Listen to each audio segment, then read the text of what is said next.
ஜெபம். அன்பின் பரலோக பிதாவே, உம்மை நன்றியோடு துதிக்கிறோம் அப்பா, ஸ்தோதரிக்கிறோம், நன்றி செலுத்துகிறோம். உம்முடைய அன்புக்காக, உம்முடைய கிருபைக்காக, உம்முடைய இரக்கங்களுக்காக நன்றி அப்பா. உம்முடைய கிருபை பெரியது, உம்முடைய இரக்கம் மகா பெரியது தகப்பனே. நன்றி செலுத்துகிறோம். நாங்கள் நிற்பதும் நிர்மூலமாகாமல் இருப்பதும் உம்முடைய சுத்த கிருபை தகப்பனே. நன்றியப்பா. காலை தோறும் உம்முடைய புது புது கிருபையினால் எங்களை நீர் திருப்தியாக்கி கொண்டிருக்கிறீர். காருண்யம் என்னும் கேடகத்தினால் எங்களை சூழ்ந்து கொண்டு நிற்கிறீரப்பா. எங்கள் கால்கள் சறுக்குகிறது என்று சொல்லும் போதெல்லாம் தயவோடு எங்களை தூக்கி நிறுத்துகிறீர், தாங்கி ஏந்துகிறீர், எங்களை தப்புவிக்கிறீரப்பா. உம்முடைய கிருபைக்காக நன்றி. எங்களுக்கு என்ன என்ன தேவைகளோ எல்லாவற்றையும் சிலுவையில் செய்து முடித்திருக்கிறீர். இந்த சத்தியத்திற்கு நேராக எங்களை வழி நடத்தி கொண்டிருக்கிறீர். சத்திய ஆவியானவரே, வேதத்தின் இரகசியங்களை, மறைபொருட்களை எங்களுக்கு எளிமையாக நாங்கள் புரிந்து கொள்ளும் வகையில் எங்களுக்கு கற்றுக் கொடுக்கிறதற்காக நன்றி ராஜா. தடைகளை, மனக்கடினத்தை இயேசுவின் நாமத்தினாலே அப்புறப்படுத்துகிறேன்.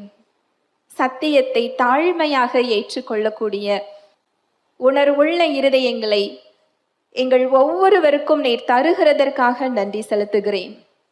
எங்கள் தேவைகளை அறிந்திருக்கிறீர், எங்களுடைய சூழ்நிலைகளை அறிந்திருக்கிறீர், எங்களுடைய ஏக்கங்கள், பாரங்கள், கேள்விகளை அறிந்திருக்கிறீர்.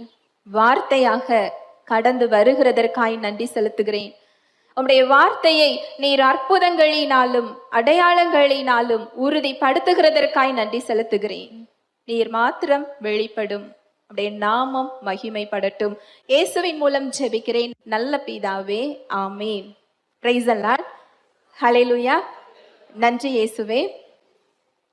கிறிஸ்துவுக்குள் நமக்கு மிக பெரிய இளைப்பாறுதல் கொடுக்கப்பட்டிருக்கிறது.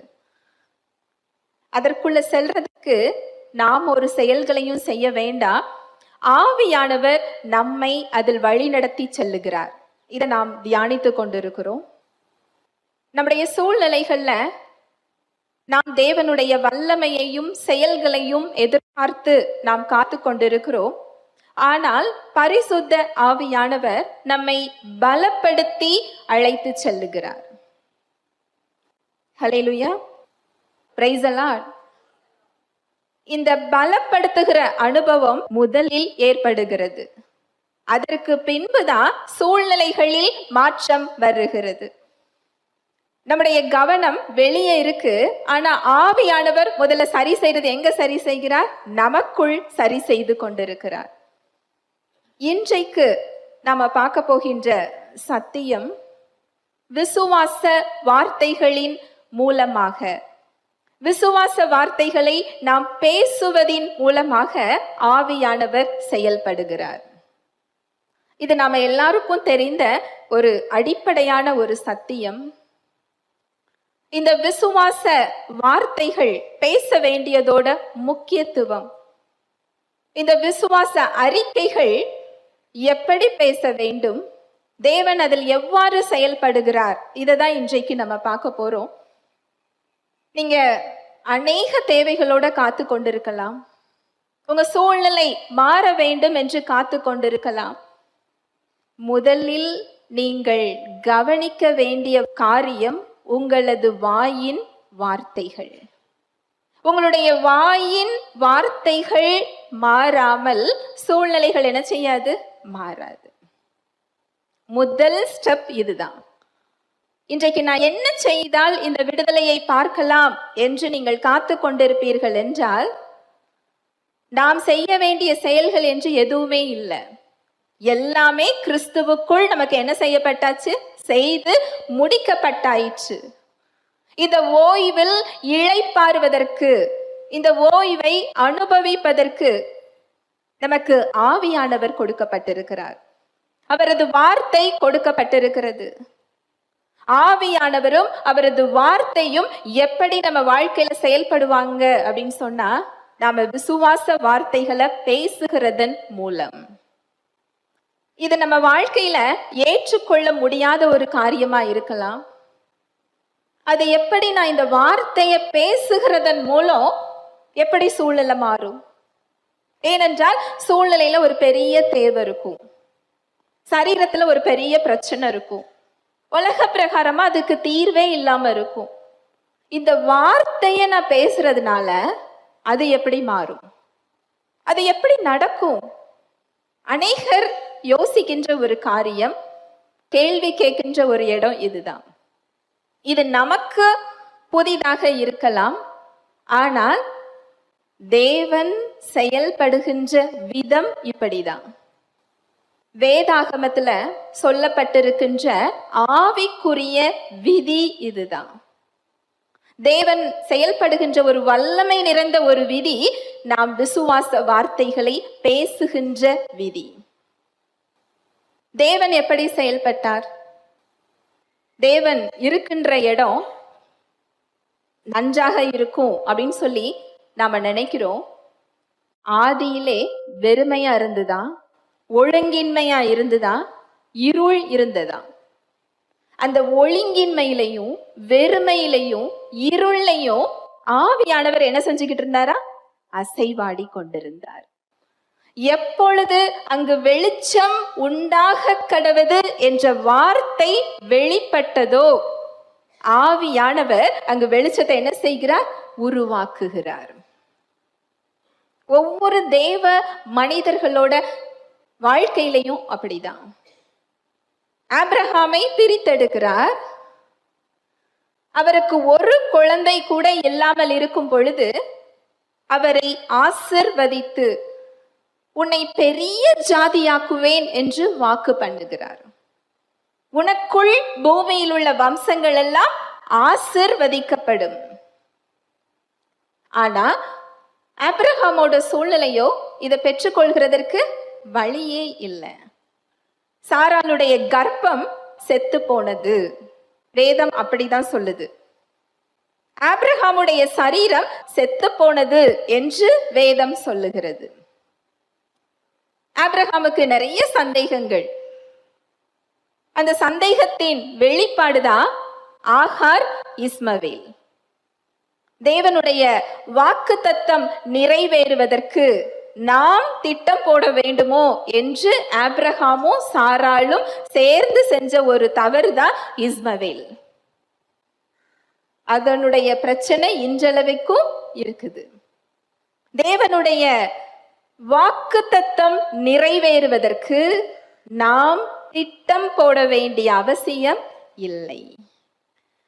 தேவனுடைய வாக்குத்தத்தம் அவரது வார்த்தையின் வழியாக, அவரது திட்டத்தின் மூலமாக, அவரது நேரத்தின்படி அது சரியான முறையில் என்ன செய்யும்? நடக்கும்.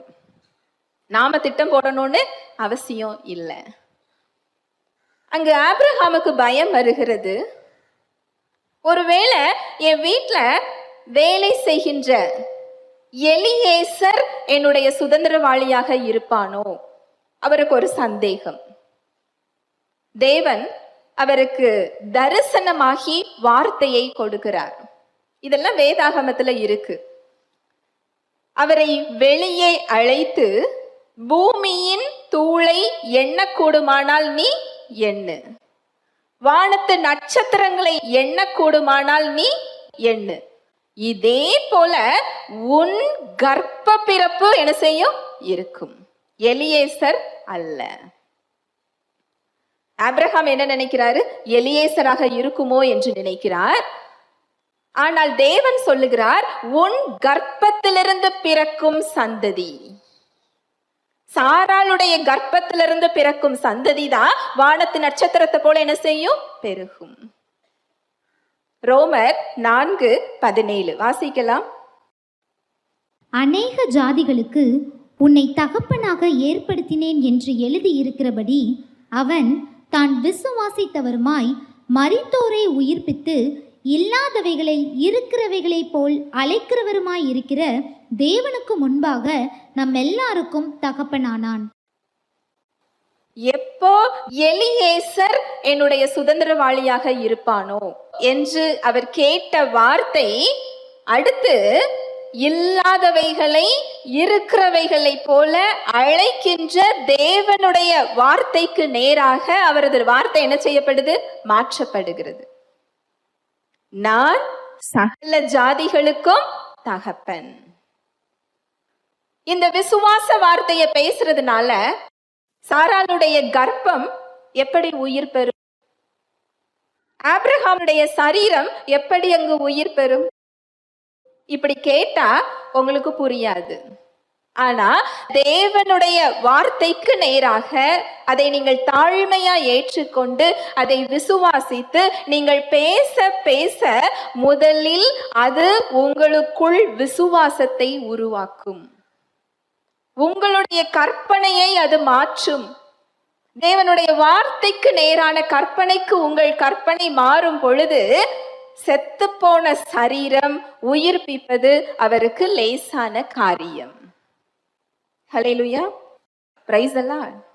சூழ்நிலைகள் மரித்து போயிருந்தாலும், சூழ்நிலைகள்ல வழியே இல்லை என்றாலும், அதுல வழியை உண்டு பண்ணுவது அவருக்கு லேசான காரியம்.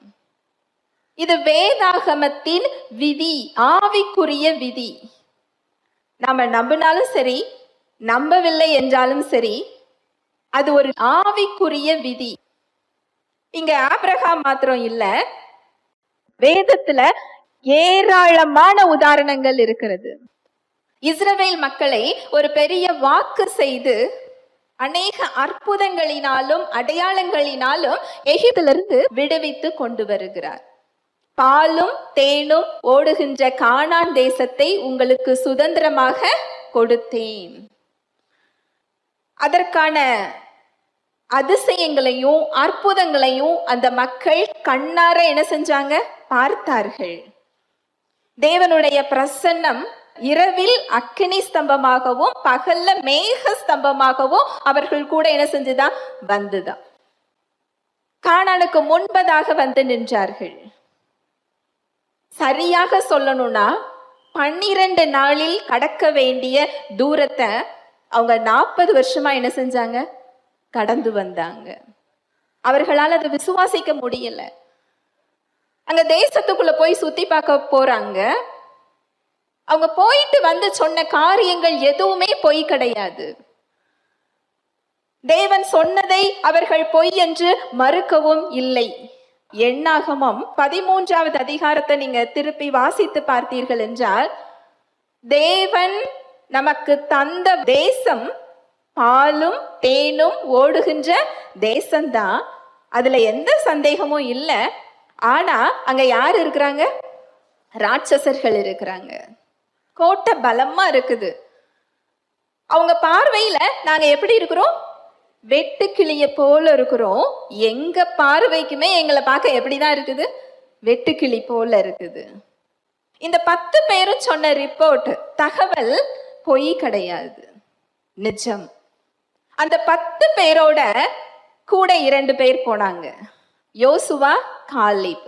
அவங்க என்ன சொன்னாங்க தெரியுமா? எண்ணாகமம் 14:6, 7, 8, 9.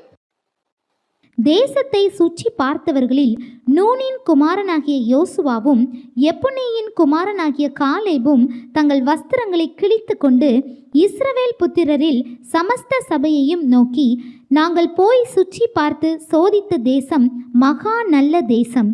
கர்த்தர் நம்மேல் பிரியமாய் இருந்தால் அந்த தேசத்திலே நம்மை கொண்டு போய் பாலும் தேனும் ஓடுகிற அந்த தேசத்தை நமக்கு கொடுப்பார்.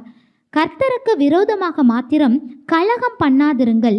அந்த தேசத்தின் ஜனங்களுக்கு நீங்கள் பயப்பட வேண்டியதில்லை. அவர்கள் நமக்கு இரையாவார்கள். அவர்களை காத்த நிழல் அவர்களை விட்டு விலகி போயிற்று. கர்த்தர் நம்மோடே இருக்கிறார். அவர்களுக்கு பயப்பட வேண்டியதில்லை என்றார்கள். இந்த தேசத்துல ராட்சசர்கள் இருக்கிறாங்க, அங்க வெட்டுக்கிளி போல நாங்க இருக்கிறோம், கோட்டை பலமாக இருக்கிறது. இதை கேட்ட உடனே யோசுவாவும் காலேபும் தங்களோட ஆடைகளை கிழித்து கொண்டு, அவங்க என்ன சொல்றாங்க பாருங்க, நாம் போய் சுற்றி பார்த்து சோதித்த தேசம் மகா நல்ல தேசம். அடுத்த வசனம் பாருங்க, கர்த்தர் நம்மேல் பிரியமாய் இருந்தால் அந்த தேசத்திலே நம்மை கொண்டு போய் பாலும் தேனும் ஓடுகின்ற அந்த தேசத்தை நமக்கு கொடுப்பார். கர்த்தருக்கு விரோதமாக கலகம் பண்ணாதிருங்கள், அந்த தேசத்தின் ஜனங்களுக்கு நீங்கள் பயப்பட வேண்டியது இல்லை, அவர்கள் நமக்கு இரையாவார்கள். இந்த 10 பேர் எதை பார்த்தாங்களோ அதை தான் இந்த 2 பேர் என்ன செஞ்சாங்க, பார்த்தாங்க. இந்த 10 பேர் பார்வை வேற மாதிரி இருக்கு, இந்த 2 பேரோட பார்வை எப்படி இருக்குது, வேற மாதிரி இருக்கு. இந்த 10 பேர் அந்த மக்களோட வல்லமையை பார்க்கறாங்க, இந்த 2 பேர் தேவனோட வாக்குத்தத்தத்தை என்ன செய்யறாங்க, பார்க்கறாங்க.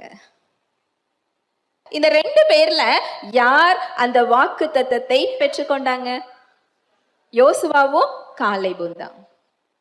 நீங்க பேசுகின்ற வார்த்தை ஒன்று தேவனை உங்கள் வாழ்வில் செயல்பட வைக்கும், அல்லது தேவனை செயல்பட விடாமல் என்ன செய்யும், தடுக்கும். நாம நினைக்கிறோம் நம்முடைய சூழ்நிலைகள், நம்முடைய சரீரம், நம்முடைய பலவீனம், நம்ம எதிர்த்து வருகின்ற மனிதர்கள் நினைக்கிறோம். அது வெளியே இல்ல, தடுக்கின்ற இடம் எங்க இருக்குது, நம்முடைய நாவில் இருக்கிறது.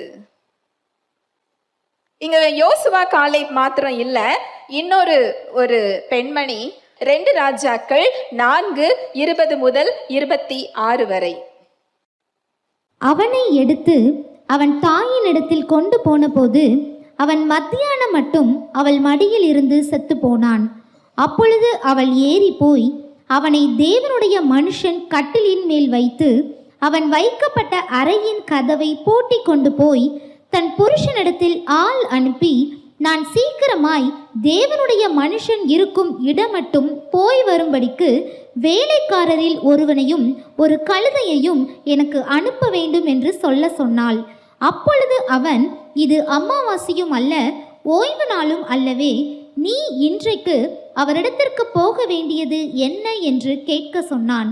அதற்கு அவள், எல்லாம் சரிதான், நான் போக வேண்டியதிருக்கிறது என்று சொல்லி அனுப்பி கழுதையின் மேல் சேணம் வைத்து ஏறி தன் வேலைக்காரரை நோக்கி, இதை ஓட்டிக்கொண்டு போ, நான் உனக்கு சொன்னால் ஒழிய போகிற வழியில் எங்கும் ஓட்டத்தை நிறுத்தாதே என்று சொல்லி புறப்பட்டு கர்மேல் பர்வதத்தில் இருக்கிற தேவனுடைய மனுஷனிடத்திற்கு போனாள். தேவனுடைய மனுஷன் தூரத்திலே அவளை வர கண்டு தன் வேலைக்காரனாகிய கேயாசியை பார்த்து, அதோ சூனேமியால் வருகிறாள், நீ அவளுக்கு எதிர்கொண்டு ஓடி, நீ சுகமாய் இருக்கிறாயா, உன் புருஷன் சுகமாய் இருக்கிறானா, அந்த பிள்ளை சுகமாய் இருக்கிறதா என்று அவளிடத்தில் கேள் என்றான். அவள், சுகந்தான் என்று சொல்லி. இந்த சம்பவம் நம்ம எல்லாருக்கும் தெரியும். சூனேமியால் அப்படிங்கிற ஒரு பெண்மணி, இங்கு இந்த பெண்மணியோட இருதயத்தை பார்த்து தேவன் ஒரு கர்ப்பத்தின் ஆசீர்வாதத்தை என்ன செய்கிறார், கொடுக்கிறார். அந்த குழந்தை இறந்து போகிறது. இறந்து போன உடனே அந்த சூழ்நிலை என்ன தகவலை தருமோ அதை அந்த அம்மா என்ன செய்யல, ஏற்றுக்கொள்ளல. தேவனுடைய மனுஷன் அவங்க வீட்டுக்கு வந்தா எந்த அறையில் தங்குவாரோ அந்த அறையில் அவரது கட்டிலில் அந்த குழந்தையை படுக்க வைத்து கதவை இழுத்து என்ன செஞ்சாங்களா, சாத்துனாங்களாம். தன் கணவருக்கு கூட அவங்க என்ன செய்யல, சொல்லல. நான் சொல்லும் வரைக்கும் அந்த கழுதை என்ன செய்யாத, நிறுத்தாதே என்று சொல்லி அங்க தேவனோட மனுஷங்கிட்டையும் எலிசா கிட்டையும் அந்த அம்மா சொல்றாங்க, உன்னோட குழந்தை எப்படி இருக்கு, உன் கணவன் சுகம்தானா என்று கேட்கும் போது அவங்க வாயிலிருந்து என்ன வார்த்தை வருது, சுகந்தான். இது கேட்கறதுக்கு நமக்கு எப்படி இருக்குது? இத பார்த்தோன்னு சொன்னா நம்ம பைத்தியக்காரத்தனம் என்று சொல்லுவோம். ஆனால் இதுதான் உயிர் தெழுந்த ஆற்றலை அந்த பெண்ணின் மகனுக்கு திரும்ப அளித்தது.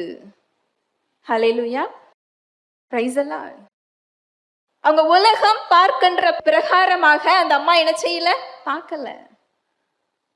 விசுவாசத்தின் அடிப்படையில, தேவனோட வார்த்தையின் அடிப்படையில அந்த சூழ்நிலை அவங்க என்ன செய்யறாங்க, பார்க்கறாங்க.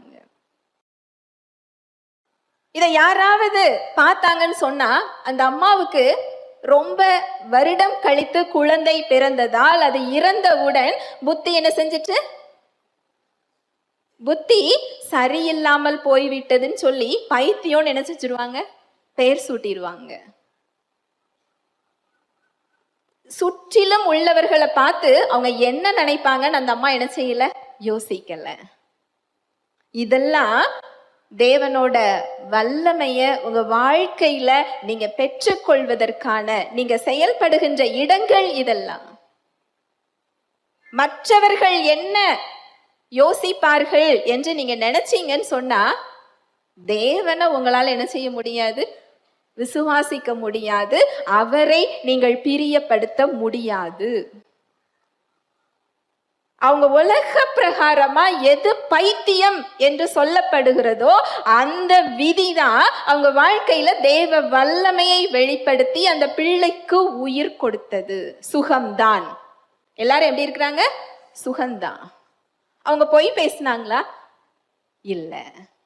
தன்னோட விசுவாசத்தை அவங்க என்ன செய்யறாங்க, பேசுறாங்க. விசுவாசத்தை பேசும் பொழுது பொய் பேசுவது போல தோன்றும், உலகத்திற்கு அது பைத்தியமாக தோன்றும், அது திமிராகவும் என்ன செய்யும், தோன்றும். ஆனா இது எல்லாம் இல்லை. நாம விசுவாசத்தை என்ன செஞ்சுக்கிட்டு இருக்கிறோம், பேசி கொண்டிருக்கிறோம். ஹல்லேலூயா, பிரைஸ் தி லார்ட். சூனேமியாள் மாத்திரம் இல்ல, லாசரு மரிச்சு போயிட்டாரு. இயேசு கிறிஸ்து சீஷர்கள் கிட்ட அவர் என்ன சொல்வார் தெரியுமா, நித்திரையாய் இருக்கிறான். அங்க பொய் சொன்னாரா, இல்ல. அவருக்கு என்ன வேணுமோ, அவர் என்ன செய்ய போகிறாரோ அந்த விசுவாசத்தை அவர் என்ன செய்கிறார், பேசுகிறார்.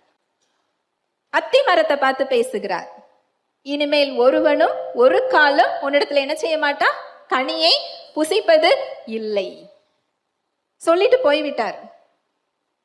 திரும்பி அவர் மரத்தை பார்த்து அது பட்டு போச்சா, பட்டு போகலையா, கனி கொடுக்குதா, கனி கொடுக்கலையான்னு சொல்லி 1000 தடவை அவர் என்ன செய்யல, பரிசோதிச்சு பார்க்கல, செக் பண்ணி பார்க்கல. அவருக்கு என்ன வேலையோ அந்த வேலைக்கு என்ன செஞ்சிட்டாரு, போய்விட்டார். அது சூழ்நிலைகளை பரிசோதித்து பார்க்காது. அந்த விசுவாசம் என்ன செய்யாது, சூழ்நிலைகளை பரிசோதித்து பார்க்காது. தேவனுடைய வல்லமை வெளிப்படும் வரைக்கும் அது விசுவாசத்தை பேசி கொண்டிருக்கும், விசுவாசத்தை பற்றி பிடித்திருக்கும். ஹல்லேலூயா, பிரைஸ் தி லார்ட். இன்னும் சொல்லிக் கொண்டே போகலாம். பவுல் அந்த கப்பற் சேதத்துல எல்லாருமே உயிருக்கு பயந்து இருக்கிற உடைமைகளையும் உணவுப் பொருட்களையும் தூக்கி கடல்ல என்ன செய்யறாங்க, வீசுறாங்க. ஆனா பவுல் சொல்றாரு, இங்க பொருள் சேதம் மாத்திரம்தான் வருமே தவிர உயிர் சேதம் என்ன செய்யாது, வராது. நீங்கள் திடன் கொண்டு புசியுங்கள். அந்த வசனம் ரொம்ப அருமையா இருக்கும். அப்போஸ்தலர் 27:23 வசனம். ஏனென்றால் என்னை ஆட்கொண்டவரும் நான் சேவிக்கிறவருமான தேவனுடைய தூதனானவன் இந்த ராத்திரியிலே என்னிடத்தில் வந்து நின்று, பவுலே, பயப்படாதே, நீ ராயனுக்கு முன்பாக நிற்க வேண்டும். இதோ உன்னுடனே கூட யாத்திரை பண்ணுகிற யாவரையும் தேவன் உனக்கு தயவு பண்ணினார் என்றான். இது ஒரு கதையா பார்க்காதீங்க. அந்த சம்பவத்துல நாம நின்று கொண்டிருக்கிறதா பாருங்க. நடுக்கடல்ல கப்பல் போய்கிட்டு இருக்கு, பயங்கரமான புயல், விடாமல் மழை. கப்பல்ல இருக்கிறவங்க எல்லாம் உயிருக்கு பயந்து பொருட்களை தூக்கி கடலுக்குள்ள என்ன செய்யறாங்க, போட்டுக்கிட்டு இருக்கிறாங்க. எல்லாரும் அங்கும் இங்கும் என்ன செய்யறாங்க, ஓடிக்கிட்டு இருக்கிறாங்க. ஒரு இடத்துல அவங்களால என்ன செய்ய முடியல, இருக்க முடியல. அதற்கு மத்தியில் பவுல் எழுந்து நின்று, நீங்கள் திடன் கொண்டு நீங்கள் சாப்பிடுங்க, உங்களுக்கு உயிர் சேதம் என்ன செய்யாது, வராது. ஏனென்றால் என்னை ஆட்கொண்டவரும் நான் சேவிக்கிறவருமான என் தேவன் கிட்ட இருந்து எனக்கு வார்த்தை என்ன செஞ்சிருக்கு, கிடைச்சிருக்கு. தன் கண்ணால் பார்த்து கொண்டிருக்கின்ற ஒரு காரியத்தை விட அவரது வார்த்தையை அந்த சூழ்நிலையில அவர் என்ன செய்கிறார், பேசுகிறார். இதுல விசேஷம் என்ன தெரியுமா? இவர் சொன்ன மறுநாளே புயல் நின்று விடாது. அடுத்து ஒரு 14 நாள் கழித்துதான் அது அவங்க கரைக்கு போவாங்க. அந்த 14 நாட்களும் அவர் விசுவாசத்துல என்ன செஞ்சிருக்கணும், நின்றிருக்க வேண்டும். நான் சொல்ல வர்றது புரியுதா? நம்ம ஒரு நாள் விசுவாச அறிக்கை சொல்றோம், 2 நாள் விசுவாசத்துல நிற்கிறோம், 3ஆவது நாளும் அந்த புயல் தொடர்ந்து கொண்டிருந்தால் நம்ம வாயில என்ன வார்த்தை வருது? தேவனோட வார்த்தை வருதா? சூழ்நிலையை பார்த்து பேசுறோமா? சூழ்நிலையை பத்தி தான் என்ன செஞ்சுக்கிட்டு இருக்கிறோம், பேசி கொண்டிருக்கிறோம். இது ஒரு ஆவிக்குரிய விதி. சூழ்நிலைகள் எவ்வளவு கடினமாக இருந்தாலும் அதுல தேவனுடைய வார்த்தை என்ன சொல்லுகிறதோ அதை பேசும் பொழுது, அதை பேசிக்கொண்டே இருப்பது, அந்த சூழ்நிலையில மாற்றம் ஏற்படுகின்ற வரை அங்கு தேவனுடைய வல்லமை என்ன செய்தா, வெளிப்படுகிறது. இன்னும் அநேக உதாரணங்களை வேதத்துல சொல்லலாம். இது ஒரு ஆவிக்குரிய விதி. இது புதிதாக சொல்லப்படுகின்ற ஒரு விஷயம் இல்லை. தேவனோட இயல்பு இதுதான். அவர் செயல்படுகின்ற விதம் இதுதான். நீங்களும் நானும் ரட்சிப்பை பெற்றுக்கொண்ட முறையும் இதுதான். ரோமர் 10:9-10 என்னவென்றால், கர்த்தராகிய இயேசுவை நீ உன் வாயினாலே அறிக்கையிட்டு தேவன் அவரை மரித்தோரிலிருந்து எழுப்பினார் என்று உன் இருதயத்திலே விசுவாசித்தால் இரட்சிக்கப்படுவாய். நீதி உண்டாக இருதயத்திலே விசுவாசிக்கப்படும், இரட்சிப்புண்டாக வாயினாலே அறிக்கை பண்ணப்படும். என்னவென்றால், கர்த்தராகிய இயேசுவை நீ உன் வாயினாலே அறிக்கையிட்டு தேவன் அவரை மரித்தோரிலிருந்து எழுப்பினார் என்று உன் இருதயத்திலே விசுவாசித்தால் இரட்சிக்கப்படுவாய். நீதியுண்டாக இருதயத்திலே விசுவாசிக்கப்படும், இரட்சிப்பு உண்டாக என்ன செய்யணுமா, வாயினால அறிக்கை பண்ணணுமா. நாம் நம்முடைய ஆவிக்குள்ள போய் அதை சரி செய்ய முடியாது. நம்மால் நம்முடைய பாவங்களை என்ன செய்ய முடியாது, கழுவ முடியாது. நம்மால் தேவனுடைய இயல்பை நம் பலத்துல என்ன செய்ய முடியாது, பெற முடியாது. இதையெல்லாம் நாம செய்ய முடியாது என்றுதான் இயேசு கிறிஸ்து மனிதனா என்ன செஞ்சாரு, இறங்கி வந்தார். நம்மால் செய்ய முடியாதவற்றை அவர் செய்து முடித்து விட்டு நம்மால் என்ன செய்ய முடியுமோ அந்த பார்ட், அந்த பகுதியை தான் இப்ப நம்ம கையில என்ன செஞ்சிருக்கிறார், கொடுத்திருக்கிறார்.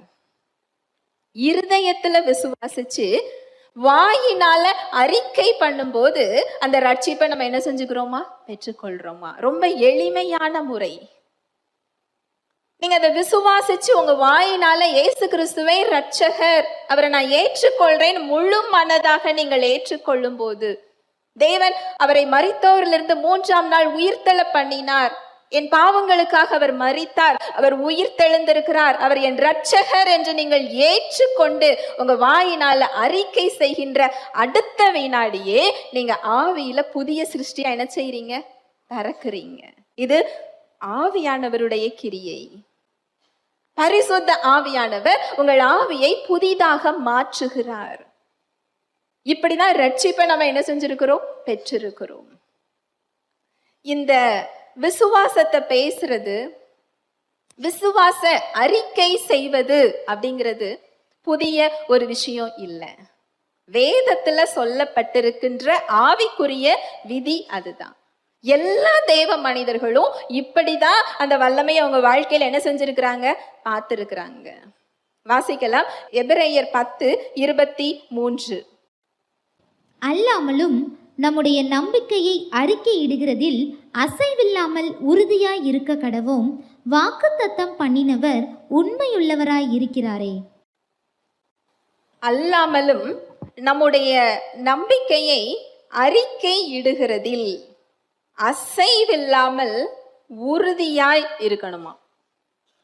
நீங்க விசுவாசத்தை அறிக்கையிடுறது அப்படின்னு சொல்றது உங்களை குறித்து, உங்கள் சூழ்நிலைகளை குறித்து, தேவனை குறித்து, உங்கள் சுகத்தை குறித்து, உங்கள் சமாதானத்தை குறித்து, உங்கள் எதிர்காலத்தை குறித்து தேவன் என்ன சொல்லுகிறாரோ அதை ஏற்றுக்கொண்டு அதை பேசுவது. அதுதான் விசுவாச அறிக்கை. உங்க சூழ்நிலை ஒன்று சொல்லலாம்,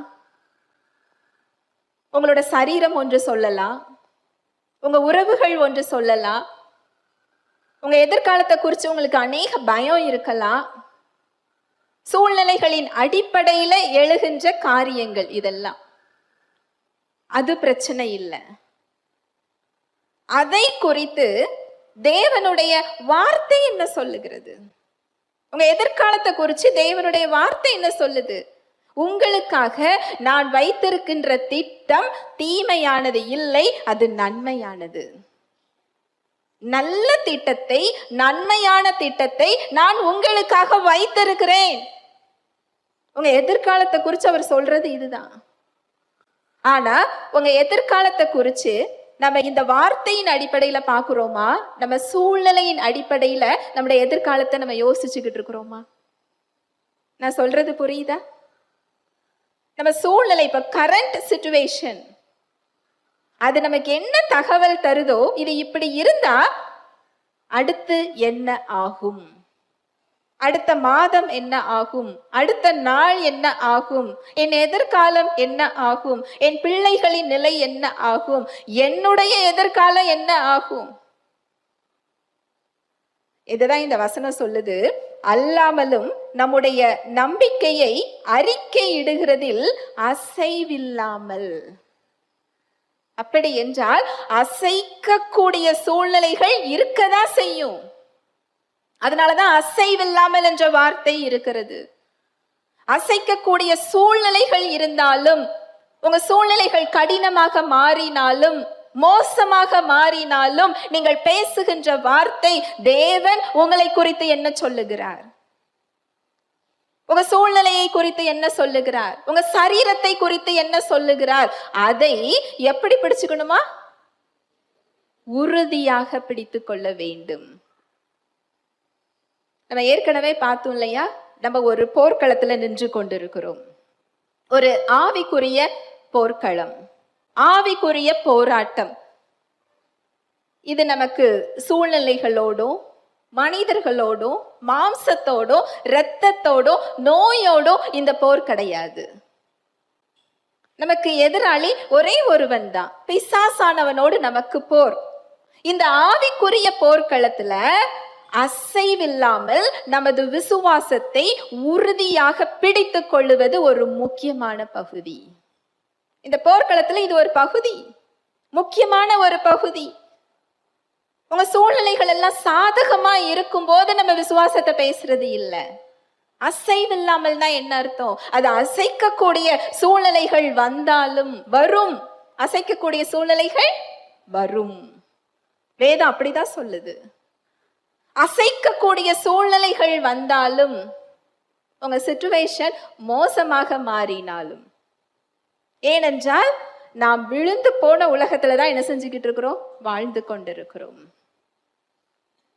ஆனா நமக்கு வாக்கு தத்தம் பண்ணின தேவன் எப்படி இருக்கிறாரா? உண்மையுள்ளவர். ஹல்லேலூயா, பிரைஸ் தி லார்ட். எதனால அசைவில்லாமல் உறுதியா பிடித்து கொள்ள வேண்டும் என்றால், அந்த வசனம் சொல்லுது பாருங்க, வாக்கு தத்தம் பண்ணினவர் எப்படி இருக்கிறாரா? உண்மையுள்ளவர். நம்முடைய நம்பிக்கை நம்ம புத்தி மேல இல்ல, நம்ம படிப்பு மேல இல்ல, நம்ம அந்தஸ்து மேல இல்ல, நம்மளை சுற்றி இருக்கிற உறவுகள் மேல இல்ல, நம் பலத்தின் மேல இல்ல. என்னை உருவாக்கியவர், தாயின் கருவில் காப்பாற்றியவர், இனிமேலும் உன்னை தாங்குவேன், ஏந்துவேன், சுமப்பேன், தப்புவிப்பேன் என்றவர் எனக்கு வாக்கு பண்ணி இருக்கிறார். நான் உனக்கு நன்மையான திட்டத்தை வைத்திருக்கிறேன். ஹல்லேலூயா, பிரைஸ் தி லார்ட். இது யாருக்கோ சொன்னதாக நீங்க என்ன செய்யாதீங்க, பார்க்காதீங்க. வேதம் என்பது தேவன் தன்னுடைய பிள்ளைகளுக்கு தனிப்பட்ட முறையில ஒவ்வொருவருக்கும் எழுதின கடிதம். அதை நீங்க வாசிக்கும் போது அப்படிதான் வாசிக்கணும். இது தாவீதுக்கு எழுதினது, இது மோசேக்கு எழுதினது, இது ராஜாக்களுக்கு எழுதினது, இது எரேமியாவுக்கு, இது ஏசாயாவுக்குன்னு என்ன செய்யாதீங்க, பார்க்காதீங்க. அது உங்களுக்கு என்று பாருங்க. அது உயிர் பெறத உங்களால என்ன செய்ய முடியும், பார்க்க முடியும். நம்முடைய நம்பிக்கை எது மேல அப்படின்னு சொன்னா, எனக்கு வாக்கு பண்ணினவர் எப்படி இருக்கிறாரு, உண்மையுள்ளவராக இருக்கிறார். ஹல்லேலூயா, பிரைஸ் தி லார்ட். நாம எதை உறுதியா பற்றி கொள்ளணும் அப்படின்னா, 2 விதமான ஆசீர்வாதங்கள் நமக்கு இருக்கு. வாசிக்கலாம். 2 கொரிந்தியர் 1:20. எங்களால் தேவனுக்கு மகிமை உண்டாகும்படி தேவனுடைய வாக்குத்தத்தங்கள் எல்லாம் இயேசு கிறிஸ்துவுக்குள் ஆம் என்றும் அவருக்குள் ஆமேன் என்றும் இருக்கிறதே. இது ஆங்கிலத்துல ஒரு மொழிபெயர்ப்புல இந்த வசனம் எப்படி இருக்கும் அப்படின்னு சொன்னா, தேவன் எத்தனை வாக்குறுதிகள் அளித்திருந்தாலும் அவை கிறிஸ்துவுக்குள் ஆம் என்றே இருக்கின்றன. ஹல்லேலூயா, பிரைஸ் தி லார்ட். தேவன் எத்தனை வாக்குறுதிகள் கொடுத்திருந்தாலும் அவை எல்லாம் கிறிஸ்துவுக்குள் எப்படி இருக்குதா, ஆம் என்று இருக்குதான். அதுல எதையுமே அவர் உங்களுக்கு இல்லை என்று என்ன செய்யல, வைக்கல. அந்த வசனம் ரொம்ப அழகா இருந்தது. தேவன் எத்தனை வாக்குறுதிகள் அளித்திருந்தாலும் அவை கிறிஸ்துவுக்குள் ஆம் என்றே இருக்கின்றன. ஆகவே கிறிஸ்து மூலமாக நாம் தேவனுக்கு மகிமையாக ஆமேன் என்று என்ன செய்கிறோம், பேசுகிறோம். நீங்க பொய் பேசல. நீங்க பைத்தியக்காரத்தனமான ஒரு செயலை என்ன செய்யல. நம்பிக்கை இல்லாத ஒரு செயலை நீங்க என்ன செய்யல. தேவன் கொடுத்த வாக்கு தத்தங்கள் எல்லாம் இயேசு கிறிஸ்து செஞ்ச செயலின் மூலமாக நமக்கு ஆம் என்ற இடத்தை கொடுத்திருக்கிறது. இந்த வாக்கு தத்தங்களுக்கெல்லாம் நம்ம அந்நியர்களா இருந்தோம். என்ன வாக்கு தத்தங்கள்? பழைய ஏற்பாடுல சுகத்தை குறித்து, ஆசீர்வாதத்தை குறித்து, சமாதானத்தை குறித்து, நீதியை குறித்து, பாதுகாப்பை குறித்து என்ன வாக்குத்தத்தங்கள் இருக்கிறதோ அதற்கெல்லாம் உங்களுக்கு ஆம் என்று அவர் அனுமதி கொடுத்து விட்டார். ஹல்லேலூயா, பிரைஸ் தி லார்ட். அந்த வசனங்கள் எல்லாம் ரொம்ப அழகா இருந்தது, அதை வாசிக்கலாம். சுகத்தை குறித்து அவர் சொல்றார் பாருங்க. யாத்ராகமம் 15:26.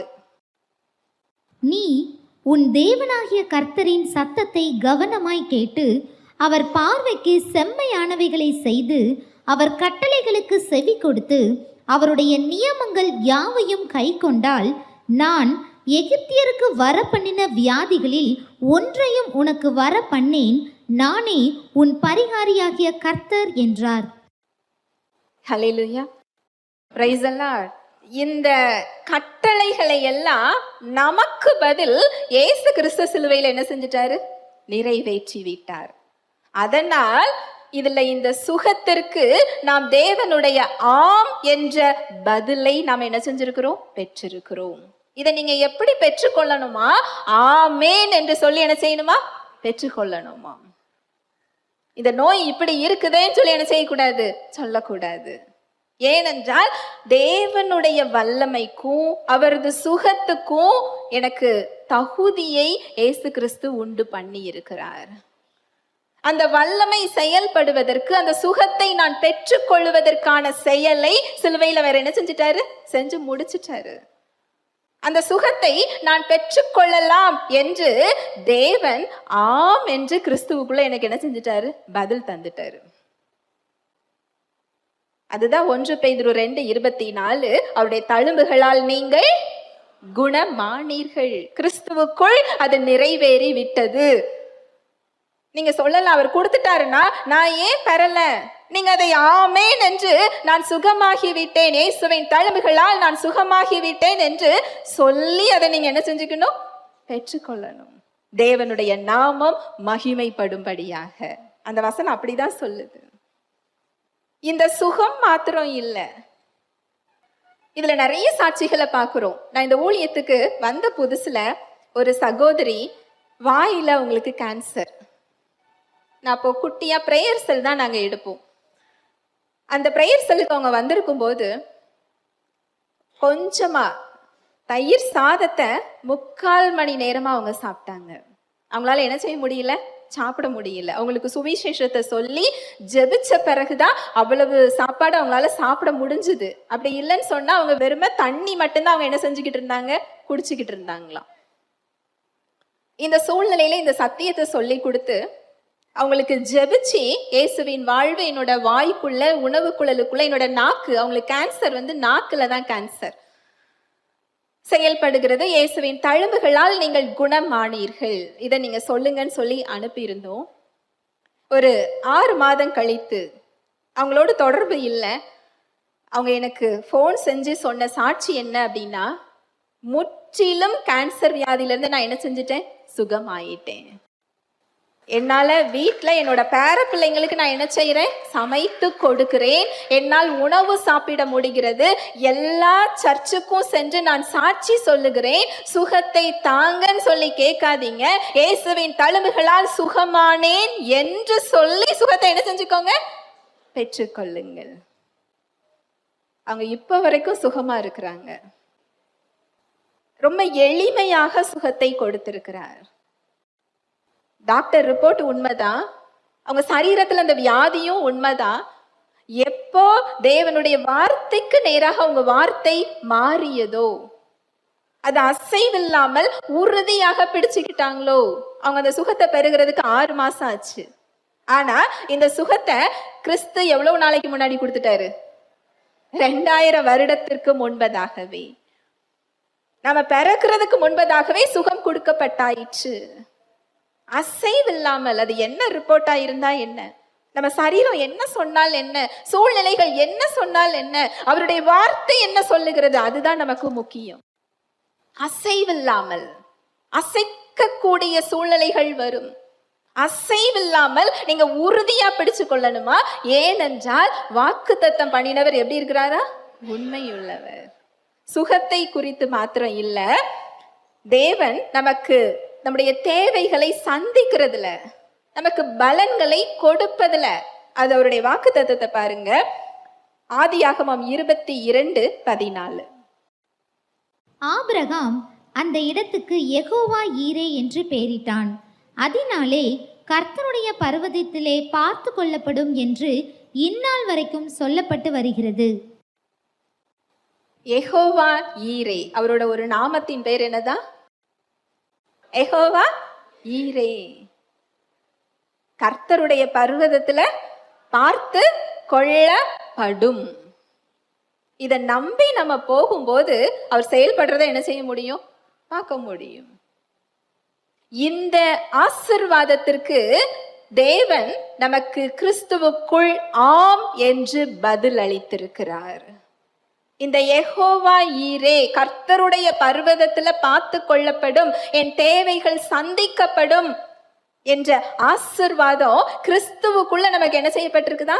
கொடுக்கப்பட்டிருக்கு. எஸ், அதுக்கான அனுமதியை நமக்கு என்ன செஞ்சிட்டாரா? கொடுத்துட்டாரு. இத ஆமேன் என்று சொல்லி நம்ம என்ன செய்யணுமா? பெற்றுக்கொள்ளணுமா? அடுத்து உபாகமம் 8:18. உன் தேவனாகிய கர்த்தரை நினைப்பாயாக, அவரே உன் பிதாக்களுக்கு ஆணையிட்டு கொடுத்த தம்முடைய உடன்படிக்கையை உறுதிப்படுத்தும்படி இந்நாளில் உனக்கு உண்டாயிருக்கிறது போல ஐஸ்வர்யத்தை சம்பாதிக்கிறதற்கான பலனை உனக்கு கொடுக்கிறவர். அவரோட ஆசீர்வாதத்துல தேவைகளை சந்திக்கிறதுல ஒரு விதம் எப்படி அப்படின்னு சொன்னா, ஐஸ்வர்யத்தை, சம்பாத்தியத்தை சம்பாதிக்கிறதற்கான பலன் யார்கிட்ட இருந்து வருதா? கர்த்தர்கிட்ட இருந்து வருதான். ஹல்லேலூயா, பிரைஸ் தி லார்ட். இந்த ஐஸ்வர்யத்தையும் சம்பாத்தியத்தையும் சம்பாதிக்கிறதற்கான பலனை நமக்கு கொடுக்கிறதற்கு அவர் ஆம் என்று கிறிஸ்துவுக்குள்ள நமக்கு என்ன செஞ்சிருக்கிறாரு? பதில் அளித்திருக்கிறார். அதை நாம எஸ் ஆமேன்னு சொல்லி என்ன செஞ்சுக்கணுமா? பெற்றுக்கொள்ள வேண்டும். தாவீது ராஜா சொல்றாரு, கர்த்தர் என் மெய்ப்பராய் இருக்கிறார், என் பாத்திரம் நிரம்பி வழிகிறது. சத்துருவுக்கு முன்பாக எனக்கு ஒரு பந்தி என்ன செஞ்சிருக்கிறார், ஆயத்தம் பண்ணி இருக்கிறார். எந்த இடத்துல நான் தலை குனிந்து நின்றேனோ அதுல தலை நிமிரச் செய்கிறார். எனக்கு கொஞ்சமா உணவு மாத்திரம் இல்லை, எனக்கு விருந்து ஆயத்தம் பண்ணப்பட்டிருக்கிறது. இப்பேற்பட்ட தேவைகளை சந்திக்கிறதற்கு, இந்த பலனை நம்ம பெற்றுக்கொள்றதற்கு அவர் கிறிஸ்துவுக்குள் நமக்கு ஆம் என்று பதில் அளித்திருக்கிறார். உங்க சூழ்நிலையில தேவ நாமம் மகிமைப்படும்படி நீங்க ஆமேன் என்று விசுவாசித்து அந்த விசுவாசத்தை பேசி நீங்க அதை என்ன செஞ்சுக்கணுமா, பெற்றுக்கொள்ள வேண்டும். பாதுகாப்பை குறிச்சி 91வது சங்கீதத்துல சொல்லப்பட்டிருக்கிற எல்லா பாதுகாப்பும் கிறிஸ்துவுக்குள்ள உங்களுக்கு என்ன செய்யப்பட்டிருக்கு, கொடுக்கப்பட்டிருக்கு. உன்னதமானவருடைய மறைவின் நிழல்ல, செட்டைகளுக்குள்ள நீங்க என்ன செஞ்சுக்கிட்டு இருக்கிறீங்க. பொல்லாங்கன் உங்களை என்ன செய்ய முடியாது, தொட முடியாது. அவனுடைய கர்ஜனையை நீங்க கேட்கலாம், அவன் சொல்லுகின்ற பொய்யை நீங்க கேட்கலாம். அந்த புயல் அடிக்கிறதினால் அந்த கடல் தண்ணி நம்ம மேல தெரிக்கிறத நீங்க என்ன செய்ய முடியும், பார்க்க முடியும். அந்த மின்னல் உங்க கண்ணு பார்க்கலாம், இடி சத்தத்தை உங்க காது கேட்கலாம். ஆனால் அவனால் உங்களை என்ன செய்ய முடியாது, தொட முடியாது. வாக்குத்தத்தம் பண்ணினவர் உண்மையுள்ளவராய் இருக்கிறார். கிறிஸ்துவுக்குள் இந்த வாக்குத்தத்தங்கள் உங்களுக்கு ஆம் என்று கொடுக்கப்பட்டிருக்கிறது. உங்க சூழ்நிலைகள்ல அதை நீங்கள் விசுவாசித்து ஆமேன் என்று சொல்லி என்ன செய்யணுமா, பெற்றுக்கொள்ளணும். இன்னும் சொல்லிக்கொண்டே போகலாம். இந்த வாக்குத்தத்தங்களுக்கெல்லாம் நமக்கு ஆம் என்று பதில் அளித்திருக்கிறார். இந்த ஆசீர்வாதங்கள் மாத்திரம் இல்ல, புதிய உடன்படிக்கையின் அந்த ஆசீர்வாதங்களும் நமக்கு கொடுக்கப்பட்டிருக்கு கிறிஸ்துவின் மூலமாக. என்ன ஆசீர்வாதம்? மீட்பு, மன்னிப்பு, இரக்கம், ரட்சிப்பு, பரிசுத்த ஆவியானவர், நித்திய ஜீவன். இது எல்லாமே கிறிஸ்துவின் மூலமா கொடுக்கப்பட்ட ஆசீர்வாதங்கள். இந்த 2 வகையான ஆசீர்வாதங்களை நம்ம என்ன செஞ்சிருக்கிறோம், பெற்றிருக்கிறோம். இப்ப வாசிங்க 2 கொரிந்தியர் 1:20. எங்களால் தேவனுக்கு மகிமை உண்டாகும்படி தேவனுடைய வாக்குத்தத்தங்கள் எல்லாம் இயேசு கிறிஸ்துவுக்குள் ஆம் என்றும் அவருக்குள் ஆமேன் என்றும் இருக்கிறதே. தேவனுடைய வாக்குத்தத்தங்கள் எல்லாம் கிறிஸ்துவுக்குள் நமக்கு எப்படி இருக்குதா, ஆம் என்று இருக்குதா. தேவனுடைய நாமம் நம் மூலமாக மகிமைப்படும்படியா அதை ஆமேன் என்று சொல்லி, ஒரு டிரான்ஸ்லேஷன்ல எப்படி போடப்பட்டிருக்குன்னா, அதை ஆமேன் என்று நாம் பேசுகின்றோமே. அந்த ஆமேன் சொல்லி என்ன செய்யறோமா, பேசுகின்றோம். அந்த வாக்கு தத்தங்களையும் கிறிஸ்துவின் மூலம் கொடுக்கப்பட்ட வாழ்வையும் நாம விசுவாசிச்சு ஆமேன் என்று சொல்லி என்ன செய்யணுமா, பெற்றுக்கொள்ள வேண்டும். ஹல்லேலூயா, பிரைஸ் தி லார்ட். இது மாத்திரம் இல்ல, எதனால? தேவனுடைய சாயலை நாம பெற்றிருக்கிறோம். தேவன் எப்பேற்பட்ட சாயலை உடையவரோ அதே சாயலை நாம் பெற்றிருக்கிறோம். தேவன் எப்படி தனது விசுவாச வார்த்தைகளின் மூலம் உலகங்களை உண்டாக்கினாரோ, நீங்களும் விசுவாச வார்த்தைகளை பேசும்போது அது உங்கள் உலகத்தை உருவாக்கக்கூடிய ஆற்றல் உடையதாக இருக்கிறது. உங்கள் உலகத்தை, உங்கள் வாழ்வை, உங்களுடைய சரீரத்துல சுகத்தை வெளிப்படுத்துறதா இருக்கட்டும், உங்க தொழில், நீங்க செய்கின்ற காரியம் வாய்க்கிறதா இருக்கட்டும், உங்களுக்கு விரோதமாக உருவாகும் ஆயுதம் வாய்க்காதே போகிறதாக இருக்கட்டும், இதை உருவாக்கக்கூடிய ஆற்றல் உங்க வாயிலிருந்து புறப்படும் வார்த்தைகளில் இருக்கிறது. இந்த வார்த்தைய நம்ம எப்படி பேசுறோம்? நம்ம வீட்டு தோட்டத்துல விதைகளை விதைக்கும் போது எல்லா விதையையும் விதைப்போமா? நமக்கு எது பிரயோஜனம், எது நமக்கு பயன்படும் தேர்ந்தெடுத்து தான் என்ன செய்வோம், விதைப்போம். நம்ம வாயின் வார்த்தைகளுக்கு உருவாக்கும் ஆற்றல் இருக்கிறது. தேவனுடைய வல்லமையை தடுக்கக்கூடிய ஆற்றலும் இருக்கிறது. எதை சூஸ் பண்ணி நம்ம பேசுறோம்? எதனால தேவனுடைய வல்லமை தடுக்கப்படுது அப்படின்னு சொன்னா, 2 வார்த்தையுமே கலந்து என்ன செய்யறோம், பேசுறோம். ஒரு நேரம் விசுவாசத்தை பேசுறோம், இன்னொரு நேரம் சூழ்நிலைகள் கடினமாக மாறும்போது சூழ்நிலை சொல்றதை என்ன செய்யறோம், பேசுறோம். இரண்டாவதாக பேசுகின்ற அவிசுவாசம், நாம் பார்க்கின்ற காரியங்கள் முதலாவது பேசிய விசுவாசத்தை என்ன செஞ்சிருது? தடுத்து நிறுத்தி விடுகிறது. இது எப்படி இருக்கும் தெரியுமா? ஒரு நாள் உங்க வீட்டுக்கு பின்னாடி ஒரு விதைய விதைக்கிறீங்க. மறுநாள் போய் அது முளைச்சிட்டான்னு தோண்டி கையில் எடுத்து பார்க்குறீங்க. இல்லை இல்லை முளைக்கலன்னு சொல்லி மறுபடியும் என்ன செய்கிறீங்க? மூடி வைக்கிறீங்க. அடுத்து மறுநாள் போய் மறுபடியும் தோண்டி அந்த விதையை என்ன செய்கிறீங்க? பார்க்குறீங்க. இல்லை முளைக்கலன்னு சொல்லி மூடி வைக்கிறீங்க. இதே மாதிரி தொடர்ந்து செஞ்சா அந்த விதை முளைக்குமா முளைக்காதா? முளைக்காது. அது போலதான் ஒரு நாள் விசுவாசத்தை பேசுறோம், சூழ்நிலையை பார்க்கும்போது என்ன வருது? அவிசுவாசம். இது இப்படி இருக்குதே அப்படி சொல்லும் போது நீங்க விதைச்ச விசுவாசத்தை என்ன செய்யறீங்க? தோண்டி கையில எடுத்து பார்க்கிறோம். அடுத்து விசுவாசத்தை கேட்கும்போது சரி சரி விசுவாசிப்போன்னு போட்டதை என்ன செய்யறோம்? மூடுறோம். சூழ்நிலைகள் ஒரு கடினத்தை காமிக்கும் போது மறுபடியும் அதை தோண்டி என்ன செய்யறோம்? முளைக்குதா முளைக்கலையா? அது உலக பிரகாரமான விதை அப்படி முளைக்குமா? ஆவிக்குரிய விதையும் அப்படிதான். நீங்க முதல்ல பேசுற விசுவாசத்தை ரெண்டாவது பேசுற அவிசுவாசம் என்ன செய்யுது? தடுத்து விடுகிறது. ரெண்டு விதமான ஆசீர்வாதங்கள், பழைய உடன்படிக்கையில சொல்லப்பட்டிருக்கின்ற எல்லா ஆசீர்வாதங்களும் கிறிஸ்துவுக்குள் நமக்கு ஆம் என்று கொடுக்கப்பட்டாச்சு.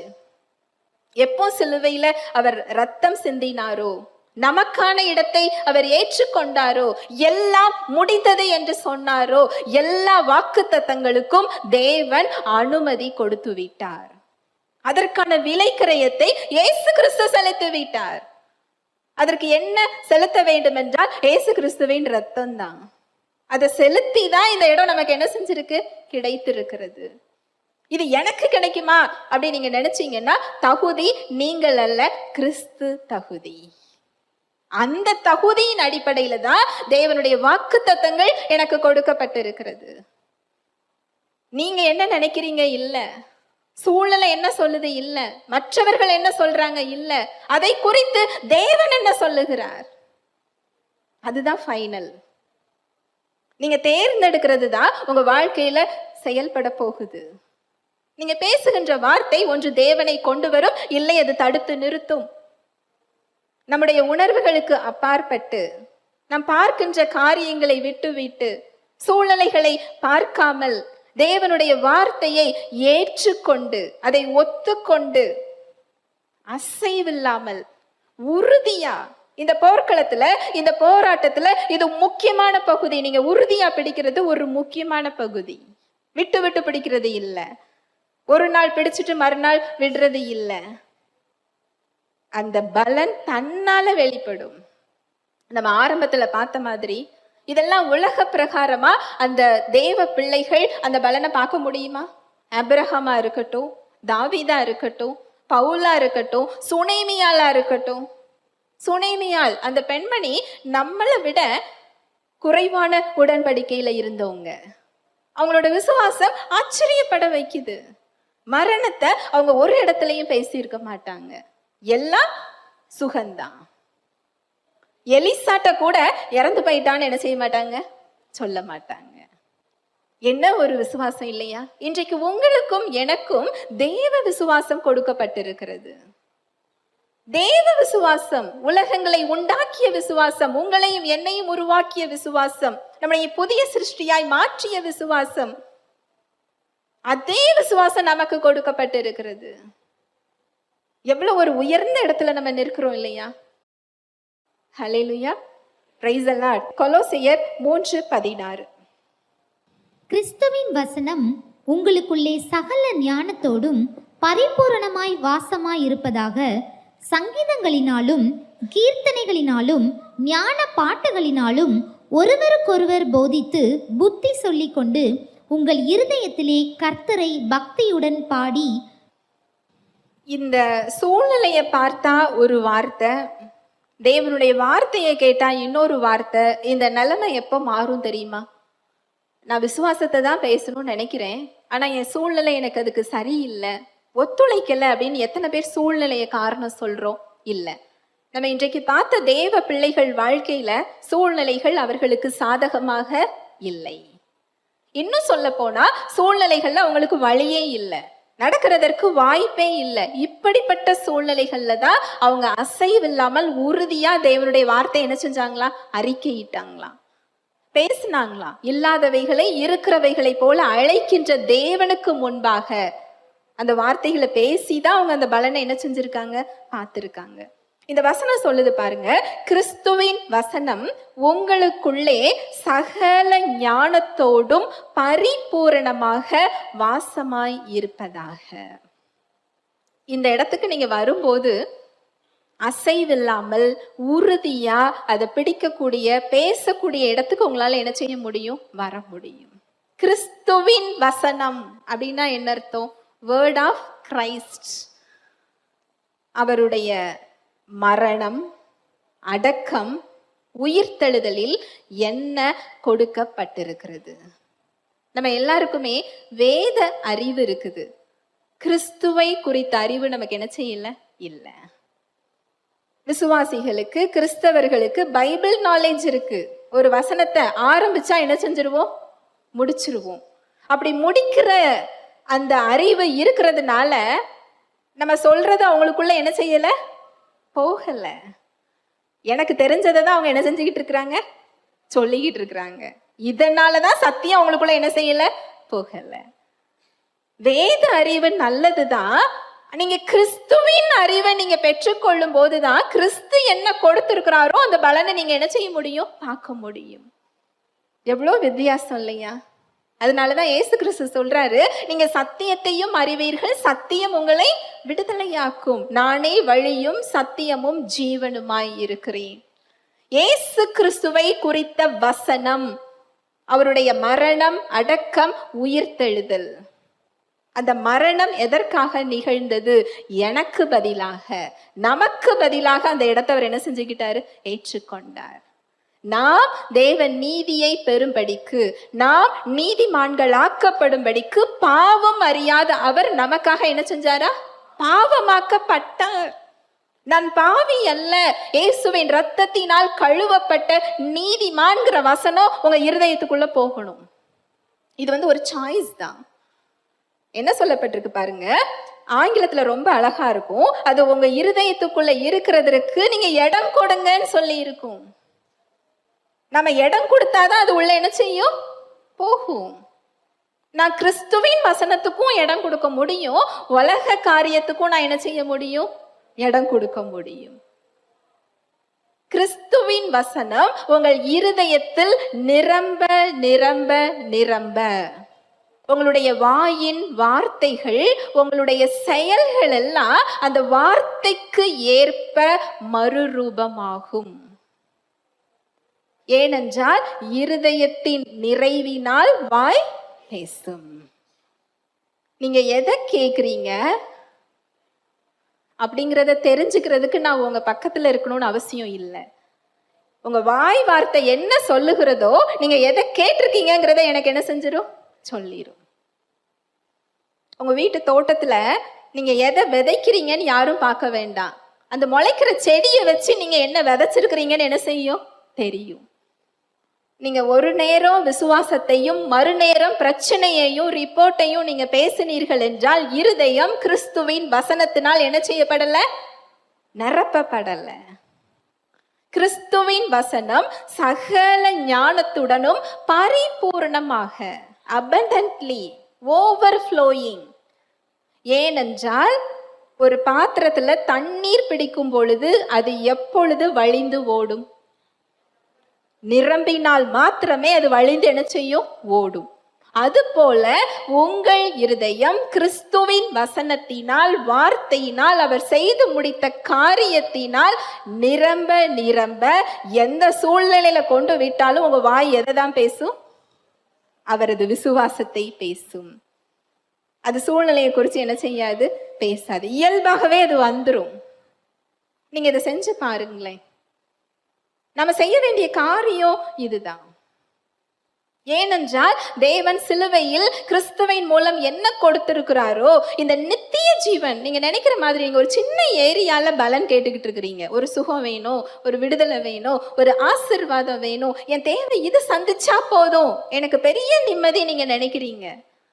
ஆனா அவர் இந்த விடுதலை சுகம் மாத்திரம் இல்ல, நித்திய ஜீவனை கொடுத்திருக்கிறார். உங்க பிரச்சனைக்கு மத்தியில் சமாதானம், பலவீனத்துக்கு மத்தியில் சுகம், உங்க சூழ்நிலைகளுக்கு மத்தியில் தேவ வல்லமை, அவரது பரிசுத்தம், அவருடைய வாழ்வு இந்த உலகத்திலே உங்களால அனுபவிக்க முடியும்.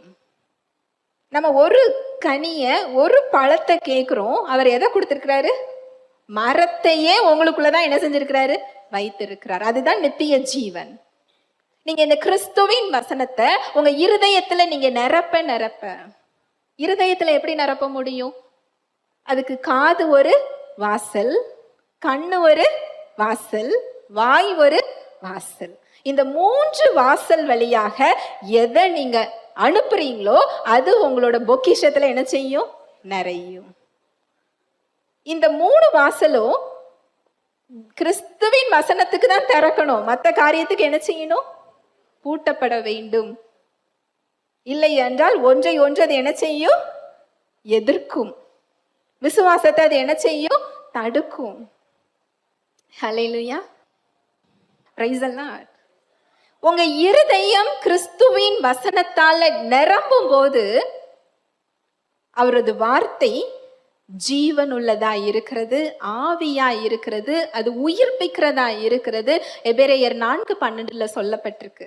அந்த உயிருள்ள வார்த்தை உங்களுக்குள்ள செயல்படுறத உங்களால பார்க்க முடியும்.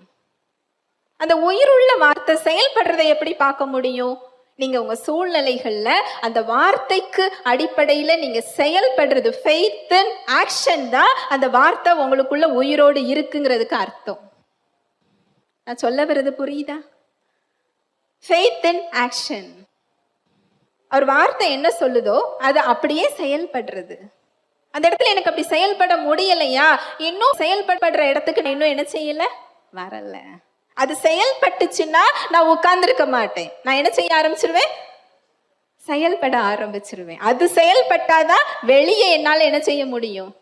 செயல்பட முடியும். உங்களுக்கு அதுக்கு ஒரு சின்ன உதாரணம் சொல்லி நான் முடிக்கிறேன். நீங்க இந்த சத்தியங்களை மறுபடி கேட்டதை தியானிங்க. இதெல்லாம் ஆவிக்குரிய ரகசியங்கள், தேவனுடைய வல்லமையை உங்க வாழ்க்கையில பெறக்கூடிய வழிமுறைகள். ஏனென்றால் தேவனிடத்தில் மாறுதல் இல்லை. அவர் அன்சேஞ்சபிள், மாறாதவர். எல்லா வாக்கு தத்தங்களும் கிறிஸ்துவுக்குள் நமக்கு என்ன செய்யப்பட்டிருக்கு? ஆம் என்று கொடுக்கப்பட்டாச்சு. நீங்க தேவ நாம மகிமைக்காக அதை ஆமேன்னு சொல்லி நீங்க என்ன செய்யணும்? அசைவில்லாமல் உறுதியாக அதை நீங்க பேசி என்ன செய்யணும்? பெற்றுக்கொள்ள வேண்டும். நீங்க இந்த சாட்சியை டெலிகிராம்ல கேட்டிருக்கலாம். ஒரு 2 பிள்ளைங்களுக்கு கண் பார்வை குறைபாடு பிரச்சனை. அந்த பிள்ளைங்க பிளைண்ட் ஸ்கூல்ல தான் படிச்சாங்க 2 பேருமே. அவங்களுக்கு என்ன பிரச்சனை அப்படின்னா, அந்த பார்வை நரம்புகள்ல பிறக்கும் போதே ஒரு குறைவு. அந்த பார்வை திறன் குறைந்து கொண்டே வந்து ஒரு 25 வயசுல கம்ப்ளீட்டா அவங்களுக்கு பார்வை இல்லாமல் போய்விடும். இதுதான் அவங்களோட ரிப்போர்ட். அந்த பார்வை திறன் அவங்களுக்கு குறைஞ்சிக்கிட்டே வருது. இந்த சூழ்நிலையில அவங்க இதை கேள்விப்பட்டு வந்தாங்க, குடும்பமா வந்திருந்தாங்க. அவங்களுக்கு இந்த சுவிசேஷத்தெல்லாம் சொல்லும்போது ரொம்ப சந்தோஷமா கேட்டாங்க. அப்படியா, பாவத்தை சுமந்துட்டாரா, சாபத்தை சுமந்துட்டாரா, நான் சுமக்க வேண்டாமா, ரொம்ப நல்லா இருக்குதே. அதாவது ஒருத்தங்க விடுதலையை பார்ப்பாங்களா பார்க்க மாட்டாங்களாங்கிறது அவங்க கேட்கறத வச்சு என்ன செஞ்சிடும்? தெரிஞ்சிடும். 2 மாசம் அவங்களுக்கு சத்தியத்தை கொடுத்தோம். சத்தியத்தை கொடுத்து அதை கேட்க கேட்க ஒரு ஸ்டேஜ்ல என்னாச்சு அப்படின்னா, அந்த பிள்ளைங்க அண்ணனும் தங்கையும் 2 பேரும் வீட்டுக்குள்ள அவங்க அம்மா அப்பா கிட்ட சொல்லுவாங்களாம். அந்த ஆன்டி சொல்லி கொடுக்குறாங்கல்ல, வசனம் தானே அவங்க சொல்றாங்க. எல்லாமே என்ன செய்யப்பட்டாச்சு? கொடுக்கப்பட்டாச்சு. சுகம் ஏற்கனவே கொடுக்கப்பட்ட ஒன்று, விடுதலை ஏற்கனவே கொடுக்கப்பட்ட ஒன்று. நீங்க தாங்க தாங்கன்னு சொல்லி அழுது கெஞ்சுகிற ஒரு பிரசங்கத்தை உங்களால எப்படி கேட்க முடியுது? அந்த பிள்ளைங்க அவங்க அம்மாட்ட என்ன செய்வாங்களா? கேட்பாங்களாம். அப்படி என்றால் அந்த பிள்ளைங்களுக்கு அந்த சத்தியம் என்ன செய்யுது? புரிஞ்சிட்டுன்னு அர்த்தம். ஒரு 2 மாசம் ரொம்ப அழகா கேட்டாங்க. எனக்கு ஆவியானவர் ஞாபகப்படுத்தும் போது ஒரு நாள் நான் அவங்கள கூப்பிடுறேன். அந்த பையன் தான் போனை எடுக்கிறான். எப்படி இருக்கிற தம்பி அப்படின்னு கேட்கும்போது, ஆன்ட்டி நான் இயேசுவின் தழும்புகளால என்ன செஞ்சுட்டேன்? சுகமாயிட்டேன். அப்படி என்றால் அவன் பெற்றுக்கொண்டான் என்று அர்த்தம். உடனே நான் ஜெபிக்கிறேன்னு சொல்லி இயேசுவின் நாமத்தினால ஜெபிக்கும் போது உடனடியாக அவனுடைய பார்வை சரியாகியது. தேவனோட நாமம் அதுல மகிமைப்பட்டது. அவன் மாத்திரம் இல்ல, அவனுடைய தங்கைக்கும் உடனே சரியாச்சு. அவங்களால என்ன செய்ய முடியாதோ அது அவங்களால செய்ய முடிந்தது. பிளைண்ட் ஸ்கூல்ல இருந்து டிசியை வாங்கி நார்மல் ஸ்கூல்ல அவங்க சேர்த்து இப்போ அவங்க வந்து ஸ்கூல்ல என்ன செஞ்சுட்டாங்க? படிச்சு முடிச்சுட்டாங்க.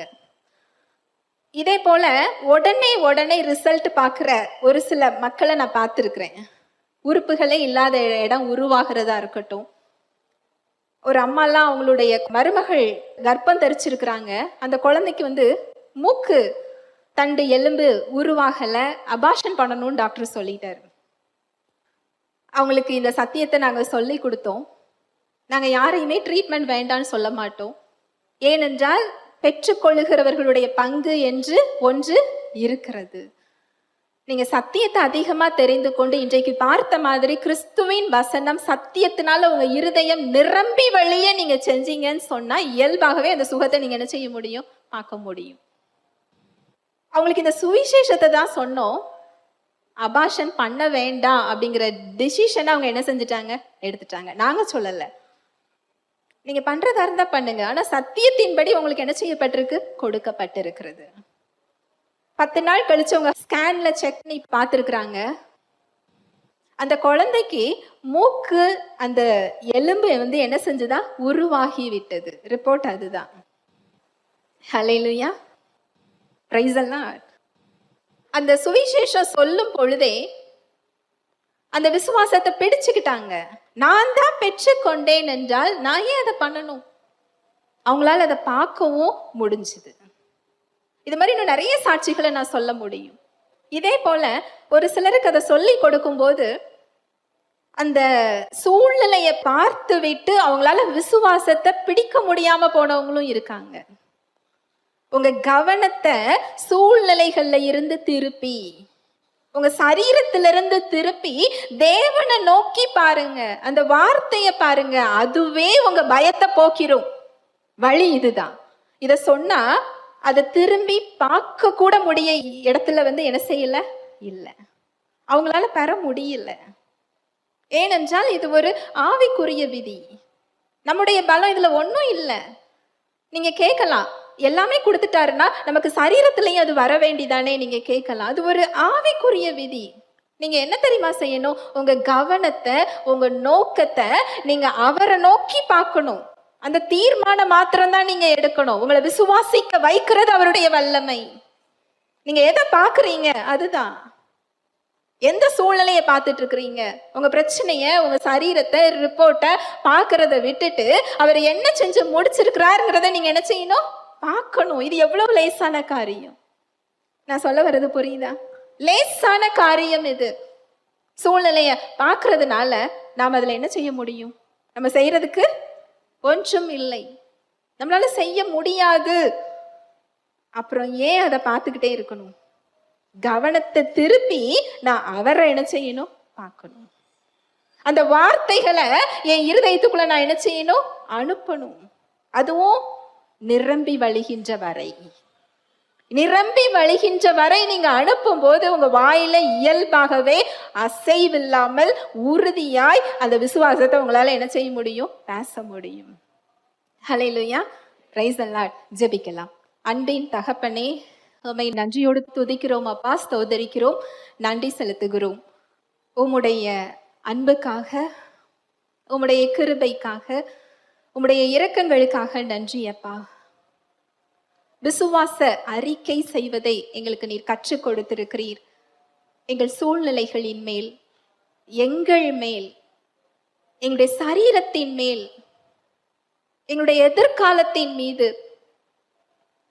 நீர் என்ன வாக்கு கொடுத்திருக்கிறீர்? கிறிஸ்துவின் மூலம் என்ன செய்து முடித்திருக்கிறீர்? இந்த நிச்சயத்தை எங்களுக்கு நீர் கற்றுக் கொடுத்திருக்கிறீர். நீர் உண்மையுள்ளவராக இருக்கிறீர், நீர் மாறாதவராக இருக்கிறீர். உம்முடைய வார்த்தையில் ஒன்றாகிலும் தவறி போகவில்லை. எல்லா வார்த்தைகள் நிறைவேறுவதற்கும் நீர் உண்மையுள்ளவராக இருந்திருக்கிறீர். இயேசு கிறிஸ்து எங்களுக்காக என்ன செய்து முடித்தாரோ இந்த செயல்களின் அடிப்படையில் எங்களது விசுவாசத்தை வைக்க கற்று தந்திருக்கிறீர். எங்கள் இருதயத்தில் கிறிஸ்துவின் வசனம் பரிபூர்ணமாய் வாசம் செய்ய எங்களுக்கு நீ கற்றுக் கொடுத்திருக்கிறீர். கிறிஸ்துவுக்குள் தேவனுடைய வாக்குத்தத்தங்கள் எல்லாம் ஆம் என்று எங்களுக்கு நீர் பதில் அளித்திருக்கிறீர். உம்முடைய நாமம் மகிமைப்படும்படியாக அதை ஆமேன் என்று விசுவாசித்து அறிக்கை செய்து எங்களை பெற்றுக்கொள்ள கற்றுக் கொடுத்திருக்கிறீரப்பா. நன்றி செலுத்துகிறேன். வந்திருக்கிற ஒவ்வொருவரையும் உடைய கரத்தில் தருகிறேன். அவர்களோடு நீர் பேசியதற்காய் நன்றி. மாற வேண்டிய இடங்களை சுட்டி காண்பித்ததற்காக நன்றி. தடைகள் யாவும் இயேசுவின் நாமத்தினாலே நீங்குவதாக. அவங்க கையின் பிரயாசங்கள் ஆசிர்வதிக்கப்பட்டதற்காய் நன்றி. ஐஸ்வர்யம் சம்பாதிக்கிறதற்கான பலனை நீர் அவங்களுக்கு கொடுக்கிறதற்காய் நன்றி. செய்வதெல்லாம் வாய்க்க செய்கிறதற்காய் நன்றி.